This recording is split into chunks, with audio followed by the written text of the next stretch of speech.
Shall we start? All right. We got all but maybe two.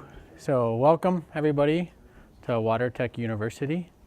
I see a couple familiar faces and some brand new ones, which is great.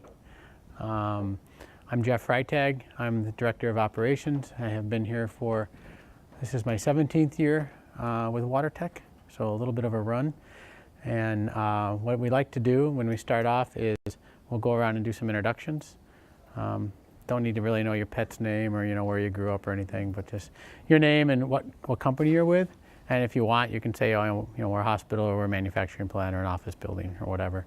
Just kind of gives the rest of the room a feel for who else is here, because the topics we cover are fairly broad, hopefully apply to you on one level or another, but we like to spark some conversation throughout the day as well, so you guys can feed off of each other and maybe learn from each other a little bit too. So that'll be later on during the discussion. If you need restroom, you probably all walked right by it. It's right down here on the left down the hallway here. Please feel free to get up. If you need to, we'll have some breaks.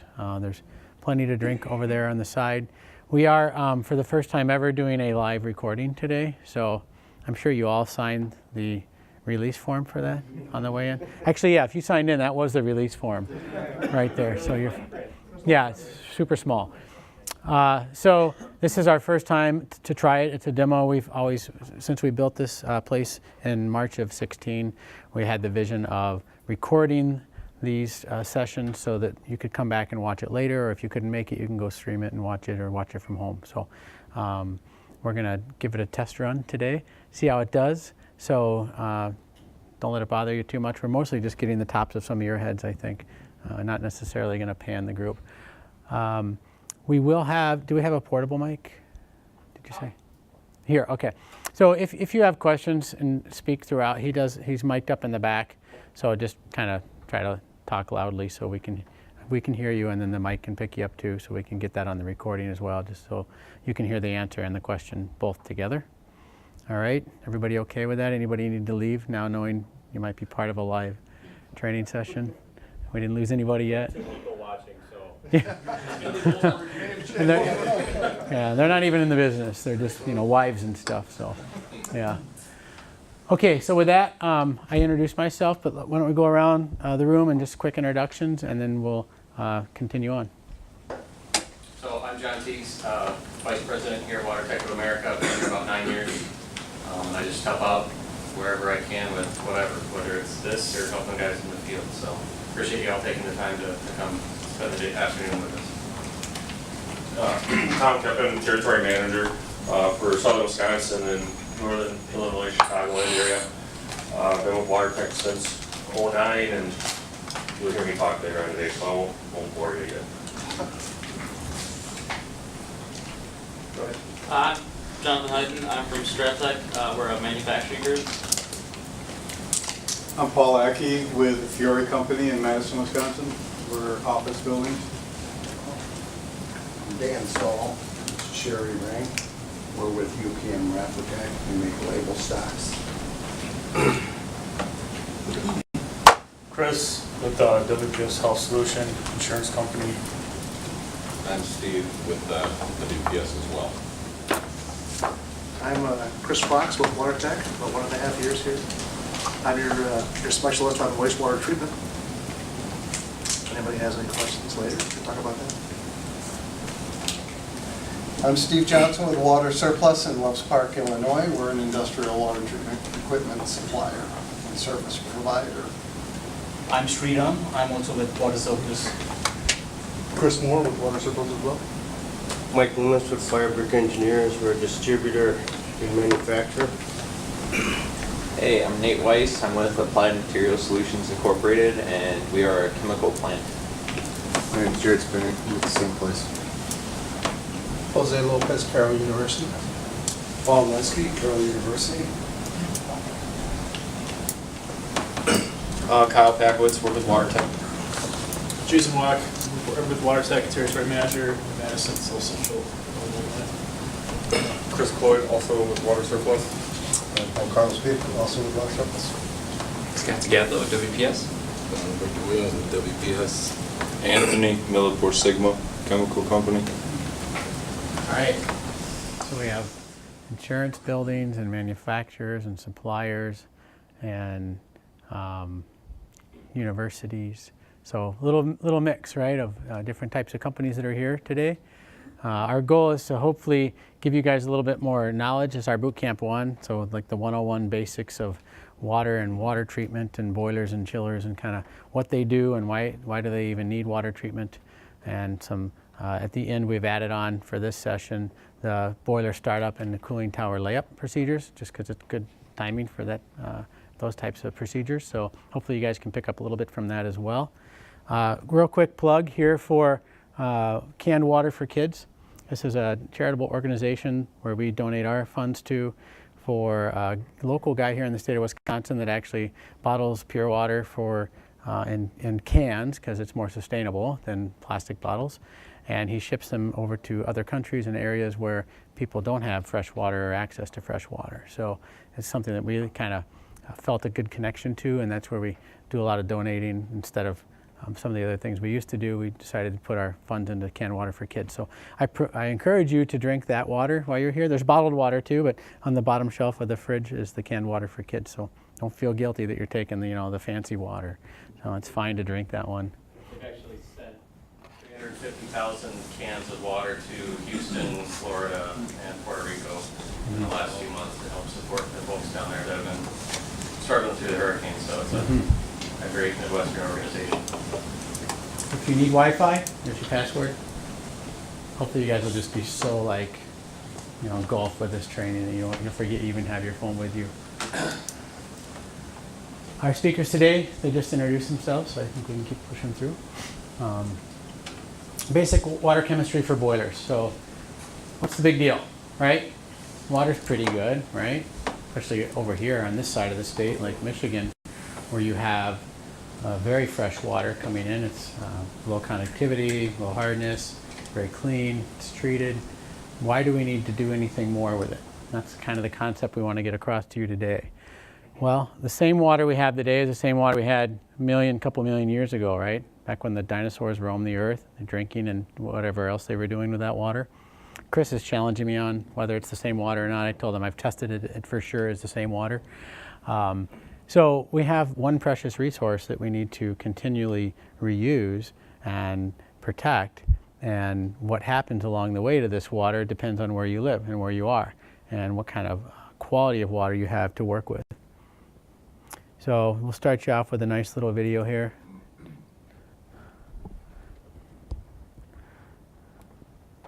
Maybe. There we go.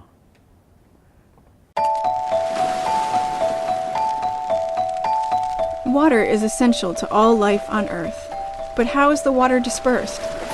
This animation shows one molecule of water completing the water cycle. Heat from the sun causes the molecule to evaporate from the ocean's surface. Once it evaporates, it is transported into and through the atmosphere, where water vapor condenses, releasing its heat to form clouds. The water molecule might move halfway around the world before it falls as rain or snow. Once on land, it will either re-evaporate, be used by a plant, drain to the water table, or enter a stream.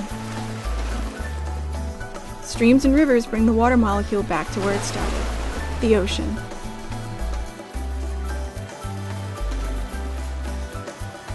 Soon, the water molecule will begin its journey again. Now you know how the water cycle, powered by the sun, distributes water and heat around the world.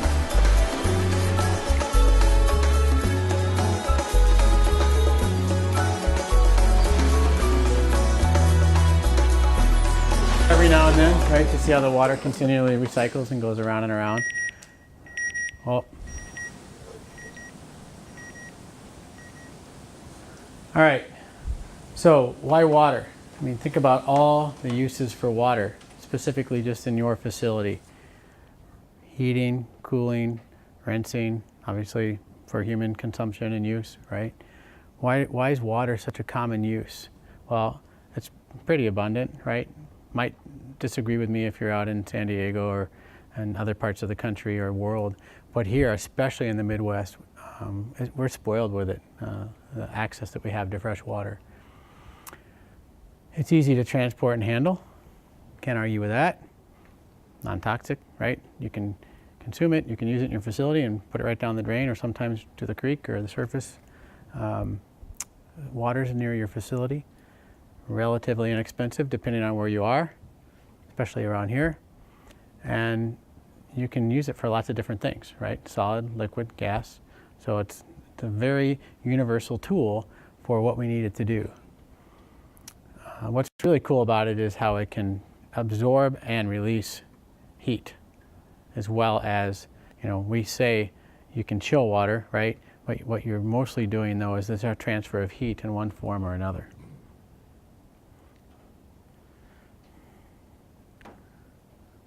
So just another little recap on the hydrological cycle. What's it matter that the water's going from the lake to the stream to the cloud, the atmosphere coming back down? It's everything that it picks up along the way that causes the problems. Same thing whether you're pulling out of a well or out of a river or out of a lake. Anything that water comes in contact with is something that you potentially are going to have to work with as you're using that water for various things. We have gases and solids, irons, calcium, magnesium, microorganisms, debris, sediment, leaves, beetle bug, cottonwood, right? Anything and everything can end up in that water supply that as we bring it into our facility, we're going to have to be aware of that and manage it in one aspect or another. This is an example of a basic water supply. This is actually the Linwood plant here, and then Waukesha Memorial. We showed two kind of real different examples that are just local to this region, and showing a lot of the constituents in the water and how they vary considerably. Something we refer to as total alkalinity. You know, it's more than double in Waukesha than it is in Lake Michigan. And other things that kind of jump out on this sheet would be your hardness levels. We have to deal with those. You know, almost 3 times as much in Waukesha than Lake Michigan. And then pH, we take into factor quite often. And then conductivity. Everything else in here is relatively fine. I mean, it's in levels that don't cause us much trouble. A little bit of iron starting to creep up in Waukesha, which you'll see some staining and some issues that can occur from that. But this Waukesha water is very similar to a lot of the municipalities that are away from the lake here in Wisconsin, and they don't have great water in most cases. If you're pulling off of a lake somewhere, surface water, you're going to have very similar characteristics as Lake Michigan. It's pretty decent water, but the wells can be pretty nasty around here, whether it's private well or municipality. We have a lot of things we have to deal with that are not so fun to deal with sometimes. So what, right? What's it matter that some of those constituents are in there? What are they hurting? I mean, it's nature, right? It's water. We can drink it, we can swim in it, our boats go through it, right? No problems. Why is it so harmful to our systems? Well, let's take it all the way to the extreme. If you have a steam boiler, who has steam boilers? All right, good chunk of you. So if we don't treat our steam boilers properly, they can get very angry with us. They actually can explode. So it can become a very dangerous vessel. And the water treatment alone can cause something like that to occur. There's also downtime, there's energy loss, there's inefficiencies, there's repairs, there's shortened life of the equipment. Lots of reasons why we want to make sure that we take care of our water so our systems are very happy. These are real examples of boilers that have blown up. There was one in the news not too long ago that actually was the deaerator for a boiler, but it actually left one building and it landed in the building next to it. Actually killed somebody in the building next door. Not the building that it blew up in, the building next door. It landed right through the roof and landed on somebody. I think they were filling out an application for employment. So it's a pretty serious business. I'm trying to figure out what the surfer guy's doing there. I don't know if you can see back there, but he doesn't even have a shirt on. So I don't know what country this picture was taken in, but obviously after the boiler blew up, we got the guys coming in off the beach trying to figure out what's going on there. So we've set some standards in the industry that these pressure vessels need to operate under to make sure that they do run efficiently and safely. A couple of the major industries, American Society of Mechanical Engineers and the American Boiler Manufacturer guidelines. And what they'll tell you is, hey, if you have, and there's different guidelines for different boilers, but we're saying, hey, if you have this kind of a system running 0 to 300 PSI in your boiler, you might want to look at keeping your constituents within these ranges. And you can see a lot of decimals up here, right? So they want a lot of things to be really clean and pure. Virtually no iron, virtually no dissolved oxygen, no hardness. And conductivity is kind of a big number. They let that fluctuate pretty high, but that's if you can keep everything else in range at the same time. All right? So how do we go from this to this? That's the challenge. That's where the water guy comes in, right? Mechanical equipment, chemistries, other things that we can do to the water to get it to a level where it's acceptable for the pieces of equipment that it's going to be used in. And that's what today is all about. We're going to talk about boilers and we're going to talk about cooling towers or chillers in two separate groups, but this is the general idea here. Is these systems have to operate under certain conditions. You got some pretty big jumps here, right? Total hardness, 138. How much am I allowed to have? Oh, less than 1. That's great. That's a big reduction, right? Conductivity looks the opposite, right? You're coming in at 295, but they'll allow you to have under 3,000 or 7,000, so that's not a big deal. How about our DO, our dissolved oxygen? Got about 19 in the water. Where do they want that? 0.007. That's just in the feed water, all right? Actually, in the boiler, it should be 0. Absolute 0. Oxygen in a steam system, they don't get along too well. Oxygen wants to get out and go somewhere and goes right to the metal, likes to corrode it.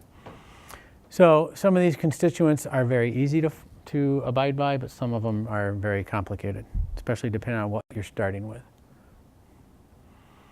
So water use in your boiler system. So I have an exercise. Where did I put it? Oh, here it is.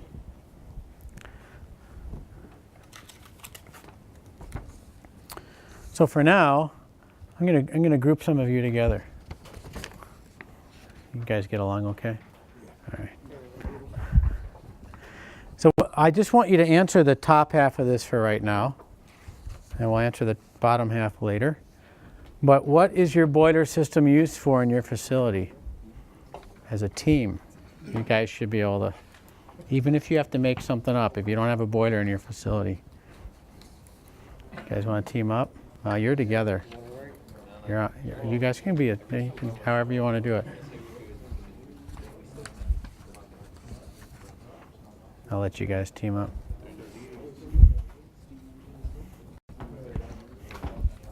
You don't get one.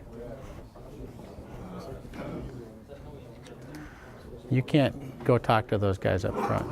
I wanted to see if you guys come up with the same answers. Yeah. You know the answer? You don't? Uh-oh, you're going to send a text out?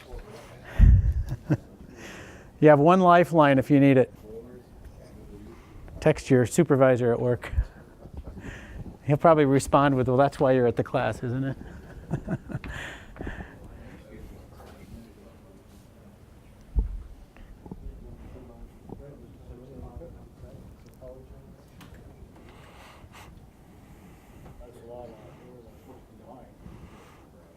Yeah, that's actually, well, right now they're probably 7 or 8 years old, but it was probably 3 or 4 years old when we took it. That's a Conomowoc Memorial Hospital, actually. Mine is probably built. Oh, you got an old dog. Very inefficient, yeah. Are they water tube or fire tube? Are they water tube or fire tube? Fire tube boilers? Yeah, so shaped like that one. Are they? Yeah. Yeah. Do you know how big they are? Either horsepower or pounds per hour? We're still learning about it. Yeah. They're pretty big. Yeah, like these. Those cabinets, cabinets to like here. Oh yeah. Do they provide steam for all 3 buildings? No, just for one. Oh. Jeez. The buildings.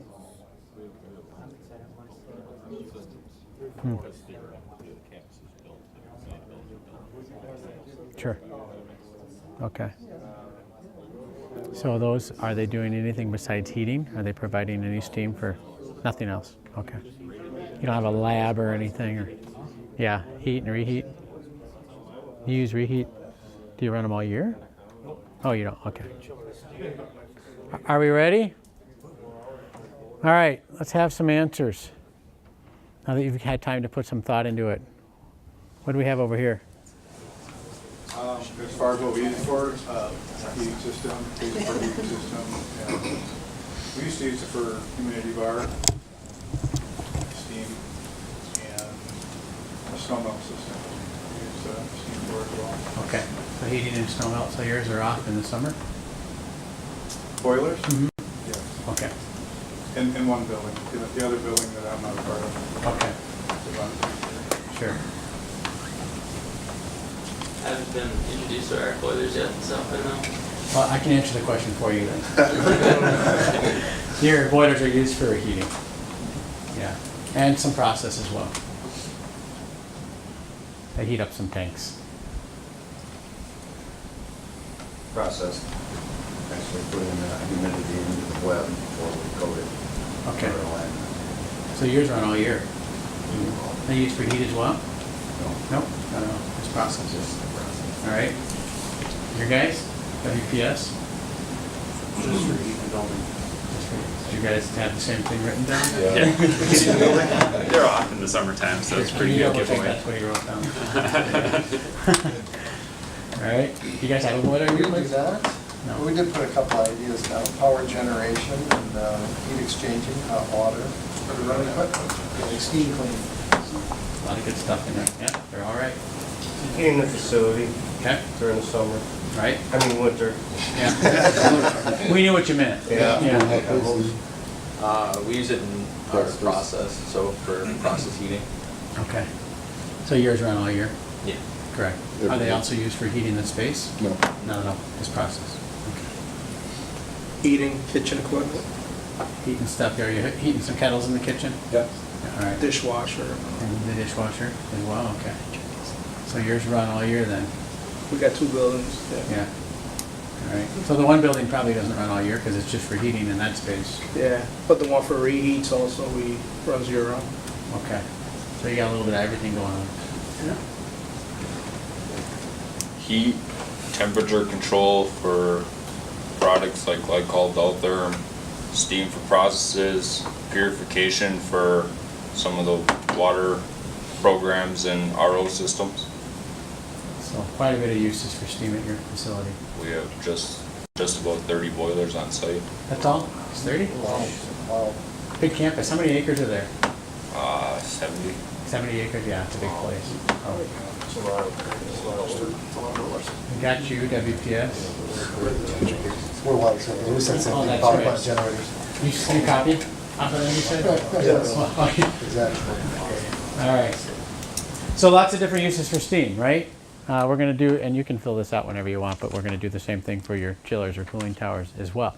Probably find a similar mix.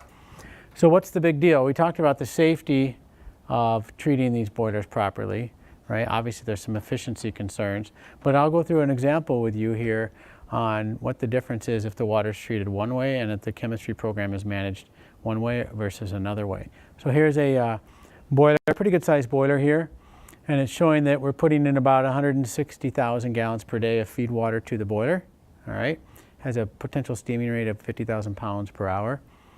And due to the amount of return that we're getting on this boiler, the condensate return, if you guys are familiar with what that means, so how much steam leaves the boiler and how much of it gets condensed to water and actually comes back to the system as opposed to steam that goes out to the plant and just gets lost due to a process, okay? So we have about 92,000 gallons coming back a day, which means we're gonna have about 68,000 gallons of makeup. That gives us about a 58% return of the condensate. And by the time, based on the water quality here, 360 micromoles in the feed water tank going into the boiler. If I take my set point for blowdown of 3,500 micromoles, what happens is you take the 3,500 divided by the 360 and you get 9.7 cycles. Right, so I'm running this system at 9.7 cycles. We don't want to get too worried about that right now. That's covered a little bit later and then more in boot camp too. But cycles is how much I'm allowing the system to cycle up to prevent it from being like a once through system, all right? So if you take that number and you look at the cost, all right, in makeup water alone, you're looking at $24 24 million gallons, which equals about $45,000. And in the blowdown, blowdown is wasted water, goes right to the drain, right? Also has to be cooled as well. You can't put it down at 350 degrees, so you have to cool it. You're going to be spending on the average $15,000 for that. Okay, so that's one example there. But let's go and change the chemistries up a little bit. So there's a couple things you can do to make this run more efficiently. You might just be able to increase your set point on the blowdown, just simply because all the water constituents will allow you to raise it higher. But sometimes you can't. 3,500 is probably not a bad average for your typical boiler system. But what can I do to maybe increase my condensate return or improve my water quality to get that 360 down to 180? Well, on the water quality side, I can improve what's in that water, okay? So the incoming water constituents, hardness, iron, silica, oxygen, all the things I'm not allowed to have in the boiler, if I can mechanically get those out of the system first and improve the water quality, then that brings my conductivity down. So if I have the same blowdown set point, but a lower incoming conductivity, mathematically I have more cycles of concentration. The other thing you can do, low-hanging fruit, is making sure you're maximizing how much condensate return you have. You might just be losing condensate in the plant. Some of it might be lost intentionally due to your process, but some of it might be lost just because you don't have a well-designed system, or you have some equipment that's faulty or broken on you and you're just not bringing the condensate back the way you're supposed to. So by improving the water quality and potentially looking at ways to bring more condensate back, what you do now is you have a lower conductivity in that feed water. Now I have a 79% condensate return rate. You divide those two out and you get 19.4 cycles. So I've gone from what, 9.7 to 19.4, just over doubled how many cycles I have. Now you're looking at an annual makeup of 11 million gallons, which is lower, and blowdown is going to be lower as well, for a total cost of, you know, closer to $30,000. So let's put those together. So here you have the 9.4 versus the 19.7, your total cost, total gallonage, and then the savings here, just in the makeup water cost alone, is $23,000, and then the blowdown is $8,000. You couple that with additional savings of fuel, all right? That's your big one, obviously. The less fresh, cold water I put into that boiler, the less I'm going to run the burner, right? That cold water coming in needs to be heated. Chemical savings, your total savings. So a huge impact. And we find this stuff all the time. Like when we walk into a new plant that maybe somebody else is managing and we're coming in and doing a survey, this is the kind of stuff we dig in and look for right away. Like, how can we improve? How can we save them money without me just coming in and saying, oh, we're cheaper? That's really not what we like to do. We like to come in and show how we can run the system more effectively, more efficiently to save you money, because you're going to save a lot more money here than you will here on your chemical program. But then when you add it all up with your water too, there's a lot bigger savings. And all of a sudden, I don't have to say I'm the cheapest guy, right? I say I bring the low-cost option. And that's the whole purpose here, is being aware of this. It's amazing how long some of these boilers have been in the field and running, and the people that manage them aren't aware of these things. They don't go after this low-hanging fruit. Nobody's brought, you know, to the table to them exactly how it should be running and how you can improve it. Maybe there's a little capital cost to get to this point, but in the long run, the more effectively and efficiently you're running your system, the more you're going to save, and that's year after year after year savings. Okay, I gave the handout out a little early.